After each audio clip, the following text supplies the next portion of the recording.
আসসালামু আলাইকুম। ক্ষমতাচ্যুত হবার পর আওয়ামী লীগ আবার নতুন করে তৎপরতা শুরু করেছে। কোন অবস্থান থেকে শুরু করেছে সেটি অজ্ঞাত। অনেকে ধারণা করছেন যে দিল্লিতে অবস্থান নিয়েই শেখ হাসিনা নানা রকম নির্দেশনা দিচ্ছেন। আর তার পুত্র সজীব ওয়াজেদ জয় মার্কিন যুক্তরাষ্ট্রে বসে সেই কথাগুলো, সেই বক্তব্যগুলো সামনে আনছেন। তার প্রেক্ষিতে আজকে চ্যানেল 24 একটি সাক্ষাৎকার নিয়েছে সজীব ওয়াজেদ জয়ের। সেখানে তিনি বলেছেন, সংবিধান অনুযায়ী 90 দিনের মধ্যে নতুন নির্বাচন চায় আওয়ামী লীগ। তার মানে হচ্ছে এখন দলের নেতৃত্ব, কর্তৃত্ব এবং সম্মুখভাগে যিনি সমন্বয় করছেন তিনি হচ্ছেন সজীব ওয়াজেদ জয়। নিঃসন্দেহে বলা যায় যে সজীব ওয়াজেদ জয়ের এই দাবির পর রাজনৈতিক পরিস্থিতি একটি ভিন্ন দিকে মোড় নেবে। ইতিমধ্যে আইন উপদেষ্টা বলছেন, জনতার দাবি এবং আকাঙ্ক্ষা পূরণে নতুন এই অন্তর্বর্তী সরকার যতদিন প্রয়োজন ততদিন ক্ষমতায় থাকবে। একটি মুখোমুখি অবস্থান এবং অন্তর্বর্তী সরকারের এই দাবি এবং প্রত্যাশার পেছনে নিঃসন্দেহে ধারণা করা যায় যে বিএনপি, জামাত সহ আন্দোলনকারী যে শক্তিগুলো তাদের একটি সমর্থন থাকবে। তার মানে হচ্ছে অন্তর্বর্তী সরকার এবং আওয়ামী লীগের যে দাবি, সেই দাবি একটি মুখোমুখি অবস্থান নিচ্ছে। অন্যদিকে আরেকটি পরিস্থিতি তৈরি হচ্ছে, সেটি হচ্ছে সংখ্যালঘুদের নিরাপত্তা এবং সংখ্যালঘুদের উপর অত্যাচার নির্যাতনকে কেন্দ্র করে একটি নতুন ইস্যু তৈরি হচ্ছে এবং তার ব্যানারে আওয়ামী লীগ, ছাত্রলীগ, ক্ষমতাচ্যুত দলের যেই সদস্যরা তারা কিন্তু সংগঠিত হচ্ছে। তারা বাংলাদেশের ভেতরে প্রতিদিন সমাবেশ করছে, বিক্ষোভ করছে। শাহবাগে তারা বড় একটি শোডাউন করেছে এবং বলছে যে তাদের এই আন্দোলন অব্যাহত থাকবে। অন্যদিকে সীমান্ত অঞ্চলে জড়ো করা হচ্ছে সংখ্যালঘু সম্প্রদায়ের সদস্যদেরকে। তারা চিৎকার, চেঁচামেচি, স্লোগান দিচ্ছে, কান্নাকাটি করছে এবং ভারত সরকারের দৃষ্টি আকর্ষণ করছে। ভারত সরকার কোনো কোনো ক্ষেত্রে রেসপন্স করছে, যদি পশ্চিমবঙ্গ সরকার পুলিশের পক্ষ থেকে একটি বার্তা দিয়েছে যাতে সেখানকার কয়েকটি গণমাধ্যম যেভাবে উস্কানিমূলক তৎপরতা চালাচ্ছে তাতে একটি সাম্প্রদায়িক দাঙ্গা বাঁধতে পারে, সেই ব্যাপারে সতর্কতা জারি করছে। এমন একটি পরিস্থিতির মধ্যে প্রতিদিন সজীব ওয়াজেদ জয় গণমাধ্যমে কিন্তু বাংলাদেশের চ্যানেল 24 কে প্রথম তিনি সাক্ষাৎকার দিলেন। আর এছাড়া প্রতিদিন রয়টার্সকে বলছেন, রয়টার্সের সঙ্গে তিনি কথা বলছেন। যেমন আজকেই সজীব ওয়াজেদ জয়কে কোট করে একটি রিপোর্ট কিন্তু সামনে এসেছে।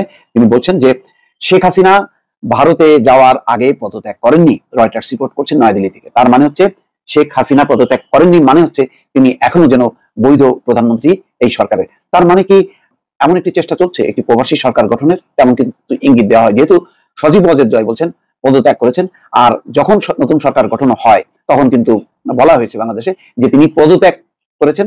পদত্যাগ করে তিনি গণভবন থেকে বঙ্গভবনে যান, বঙ্গভবনে পদত্যাগ করে তারপর তিনি দেশ ছাড়েন। তাহলে কোনটা সত্য? সজীব ওয়াজেদ জয়ের এই পুরো বক্তব্য, পুরো অবস্থান কিন্তু পরিস্থিতি দ্রুত পাল্টে যাচ্ছে বা এবং একটি পরিস্থিতি তৈরি হচ্ছে।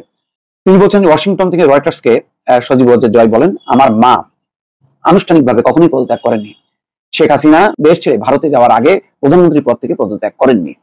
আমার মা আনুষ্ঠানিকভাবে কখনোই পদত্যাগ করেননি। তিনি সময় পাননি। তিনি একটি বক্তব্য দেওয়া ও পদত্যাগপত্র জমা দেওয়ার পরিকল্পনা করেছিলেন, কিন্তু ততক্ষণে বিক্ষোভকারীরা প্রধানমন্ত্রীর বাসভবনের দিকে মিছিল নিয়ে আসতে শুরু করে, তাই সময় ছিল না। আমার মা নিজের ব্যাগ পর্যন্ত গোছাতে পারেননি। সংবিধান অনুযায়ী তিনি এখনো বাংলাদেশের প্রধানমন্ত্রী। এই অবস্থায় কিন্তু বলছেন 90 দিনের মধ্যে নতুন নির্বাচনের তিনি দাবি করলেন এবং বলছেন যে অন্তর্বর্তী সরকার নির্বাচনের ঘোষণা দিলে দেশে ফিরবেন শেখ হাসিনা।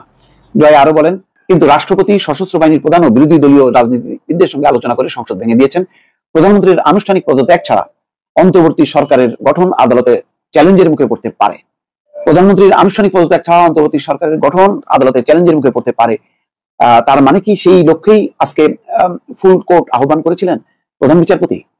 জুডিশিয়ারি কু, অর্থাৎ উচ্চ আদালত থেকে, সুপ্রিম কোর্ট থেকে যদি ঘোষণা করা হয় যে বর্তমান সরকার অবৈধ এবং শেখ হাসিনা এখনো বৈধ প্রধানমন্ত্রী, তাহলে তো একটা নতুন একটি সাংবিধানিক সংকটের মধ্যে পড়ে দেশ। এবং বিশ্বের যারা ইতিমধ্যে অভিনন্দন জানিয়েছেন, নতুন সরকারের সঙ্গে কাজ করার প্রত্যয় জানিয়েছেন, তারা হয়তো ভাববে যে এই সরকারকে সাথে আমরা কাজ করবো কিনা। ইতিমধ্যে যদিও নরেন্দ্র মোদী শুভেচ্ছা জানিয়েছেন ডক্টর ইউনূসকে, কিন্তু পরিস্থিতি যদি উচ্চ আদালত, সুপ্রিম কোর্ট থেকে এই ঘোষণা দেয় যে এই সরকার অবৈধ, প্রধানমন্ত্রী হিসাবে শেখ হাসিনাই বৈধ, তাহলে কিন্তু একটি পরিস্থিতি তৈরি হবে। তিনি বলছেন যে রয়টার্সকে 3 মাসের মধ্যে এই নির্বাচন হতে হবে। তার মানে সেই চ্যানেল 24 কেও কিন্তু একই বলছেন, 90 দিনের মধ্যে নতুন নির্বাচন তারা চায়, আওয়ামী লীগ চায়। তিনি বলছেন, আমি নিশ্চিত আওয়ামী লীগ ক্ষমতায় আসবে, যদি তা না হয় আমরা বিরোধী দল হব, দুটির যে কোনোটি ভালো। অর্থাৎ এখন এই পরিস্থিতি এমন যে এখন তারা কোনোভাবে এই সাংবিধানিক প্রক্রিয়া, অর্থাৎ এই কাঠামোর মধ্যে আসতে চায়, যে নিজেদের রাজনীতিকে আবার পুনর্জীবিত করতে চান। বিএনপি চেয়ারপারসন খালেদা জিয়ার সাম্প্রতিক বক্তব্যকে উৎসাহব্যঞ্জক বলেছেন জয়। বলেছেন খালেদা জিয়া তার বক্তব্যে অতীতকে না টানার কথা বলেছেন। এটা শুনে আমি খুব খুশি হয়েছি। আসুন আমরা অতীতকে ভুলে যাই। অতীতকে বলা সম্ভব? এই ছাত্র জনতার বুকের এত তাজা রক্ত, 15 বছরে শাসন, জুলুম, নির্যাতন, এগুলি ভুলে যে সামনের দিকে অগ্রসর হওয়া, এটি তো ক্ষমতায় থাকতে আওয়ামী লীগ করতে পারতো, কিন্তু আওয়ামী লীগ তো ক্ষমতায় থাকার শেষ দিন পর্যন্ত যে পরিমাণে মানুষের রক্ত নিয়েছে, যে পরিমাণ প্রাণ দিতে হয়েছে, এখন তিনি অদ্ভুত ভাবে বলছেন যে খালেদা জিয়া তার বক্তব্য অতীত টানেন। অতীত কেউ টানেননি, প্রফেসর ইউনূসও টানেননি, খালেদা জিয়াও টানেননি, তারেক রহমানও টানেননি। কারণ তাদের একটাই লক্ষ্য দেশকে ঐক্যবদ্ধ করা। তারা হানাহানি মানে কাটাকাটি করা বা কাউকে নির্মূল করা এই কথা বলবেন না, কিন্তু এই কথা তো অবশ্যই দাবি করবেন যে সকল হত্যাকাণ্ডের, গত 15 বছরের জুলুম এবং নির্যাতনের বিচার, সেই বিচার তো করতে হবে। সেই বিচার করতে গেলেই তো তার প্রধান আসামি হচ্ছে আওয়ামী লীগ। তার হাত থেকে কিভাবে রেহাই পাবে আওয়ামী লীগ বা সাবেক প্রধানমন্ত্রী শেখ হাসিনা? এটি হলো প্রশ্ন। তিনি বলছেন, আসুন আমরা অতীতকে ভুলে যাই, প্রতিশোধের রাজনীতি পরিহার করি, আমরা একসঙ্গে কাজ করতে যাচ্ছি, তা ঐক্য, জাতীয় ঐক্য সরকার হোক বা অন্য কিছু হোক। এখন ঐক্যের কথা বলছেন। এগুলো সবই হচ্ছে মানে পরাজিত হবার পর বেঁচে থাকার জন্য, আত্মরক্ষার জন্য এই চেষ্টা। যাক, বোধোদয় হয়েছে, এটা অবশ্য ভালো। সজীব অজেদ জয় বলেন, বাংলাদেশে গণতান্ত্রিক নির্বাচনের আয়োজন ও গণতন্ত্র পুনরুদ্ধার করতে তিনি বিএনপির সঙ্গে কাজ করতে ইচ্ছুক ছিলেন। সামনে এগিয়ে যেতে তিনি তাদের সঙ্গে কাজ করতে চান। দেখেন, তিনি ইচ্ছুক ছিলেন, কোনোদিনও একবারও বিএনপির সঙ্গে আলোচনার উদ্যোগ নিয়েছে? বিএনপিকে তো জঙ্গি, জামাত, তাদেরকে নির্মূল করা, উচ্ছেদ করা, এই কথাই বলেছে। একবারও কি 15 বছরের মধ্যে আওয়ামী লীগকে ঐক্যের কথা শোনা গেছে? মাঝে মধ্যে কিছু অভিনয় করে কিছু সভা ডেকেছেন সত্য, কিন্তু এই যে নির্বাচনটা গেল, দ্বাদশ জাতীয় সংসদ নির্বাচনে, সারা বিশ্ব বললো যে আলোচনা করো, সংলাপ করো, সেগুলিকে উপেক্ষা করে আওয়ামী লীগ তার মতন করে নির্বাচন করলো। আর এখন কি বলছে? যে বাংলাদেশের গণতান্ত্রিক নির্বাচনের আয়োজন ও গণতন্ত্র পুনরুদ্ধার করতে তিনি, অর্থাৎ জয়, বিএনপির সঙ্গে কাজ করতে ইচ্ছুক ছিলেন। সামনে এগিয়ে যেতে তিনি তাদের সঙ্গে কাজ করতে চান। তিনি বলেন, অবাধ ও সুষ্ঠু নির্বাচন করার মতো আমাদের শান্তিপূর্ণ গণতন্ত্র রয়েছে। তিনি আরো বলেন, আমি বিশ্বাস করি রাজনীতি ও সমঝোতা খুব গুরুত্বপূর্ণ। এখন মনে হচ্ছে, হাই রে, কি ছিল বয়ান! সেই বয়ানগুলি যদি এখন রেকর্ড করে বাজানো হয়, তাহলে তো বাংলাদেশের বিএনপি, জামাত সহ অন্য কোনো বিরোধী দল নাই, শুধুমাত্র আওয়ামী লীগ ছাড়া। এবং সেইটাই তো প্রতিষ্ঠা করা হয়েছিল। কোন অস্তিত্ব ছিল বিরোধী দলের? তিনি আরো বলেন, আমি বিশ্বাস করি রাজনীতি ও সমঝোতা খুব গুরুত্বপূর্ণ। আমরা তর্ক করতে পারি, আমরা কোনো বিষয়ে অসম্মত হওয়ার বিষয়ে একমত হতে পারি, আমরা সবসময় সমঝোতার পথ খুঁজতে পারি। এখন আন্তর্জাতিক, ইন্টারন্যাশনাল বক্তব্য দিচ্ছেন তিনি। এমন অথচ এই জয় তার স্ট্যাটাসে যে সমস্ত বাণী দিত, সেই বাণীতে কখনো কেউ সমঝোতার কথা শুনেছে?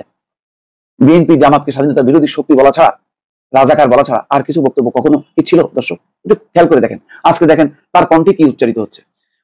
আওয়ামী লীগের পক্ষ থেকে প্রধানমন্ত্রী পদপ্রার্থী হবেন কিনা এমন প্রশ্ন জয় বলেন, এই মেয়াদের পর আমার মা যেভাবেই হোক অবসর নিতে চেয়েছিলেন, দল যদি আমাকে চায় হয়তো রাজি হব, বিষয়টি আমি নিশ্চিত ভাবে বিবেচনা করব।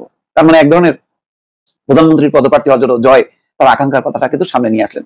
অর্থাৎ শেখ হাসিনা যে আর রাজনীতিতে নাই, এটা পরিষ্কার।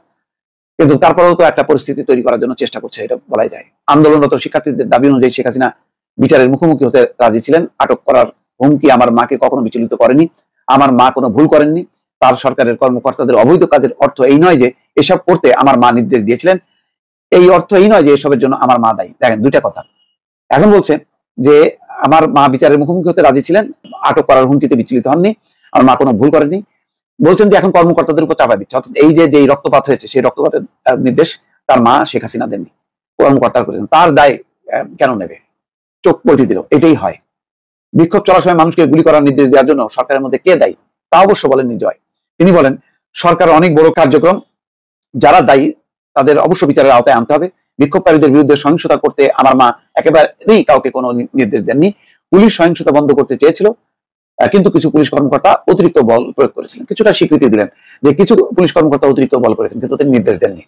জয় আরো বলেন, আমাদের সরকার এবং আমি এসব আলোচনায় অংশ হয়েছিলাম। আমি মাকে বলেছিলাম আমাদের দ্রুত হামলা না চালাতে, সহিংসতা বন্ধ করতে বলা দরকার। আমরা শিক্ষার্থীদের উপর গুলি চালানো পুলিশ কর্মকর্তাদের বরখাস্ত করেছি। ওই যে রং করে দুজন, এটাই নাকি বলো। কেন্দ্রীয় ভাবে পুলিশ কর্মকর্তাদেরকে বলেছে গুলি করতে, সেনাবাহিনীকে বলা হয়েছে, সেনাবাহিনী তো বলছে যে না, আমরা করবো না। হাই রে, মানে আর এক মিথ্যার শুরু হয়ে গেল। আমাদের পক্ষে যা সম্ভব ছিল আমরা সব করেছিলাম। জয় বলেন, যখন ইচ্ছে হবে তিনি তখন দেশে ফিরবেন। তিনি আরো বলেন, আমি কখনো অবৈধ কিছু করিনি, সুতরাং কে কিভাবে আমাকে বাধা দেবে? রাজনৈতিক দলগুলো কোথাও যাচ্ছে না, কেউ আমাদের নিশ্চিহ্ন করতে পারবে না। আমাদের সহায়তা ছাড়া, আমাদের সমর্থকদের ছাড়া কেউ বাংলাদেশে স্থিতিশীলতা আনতে পারবে না।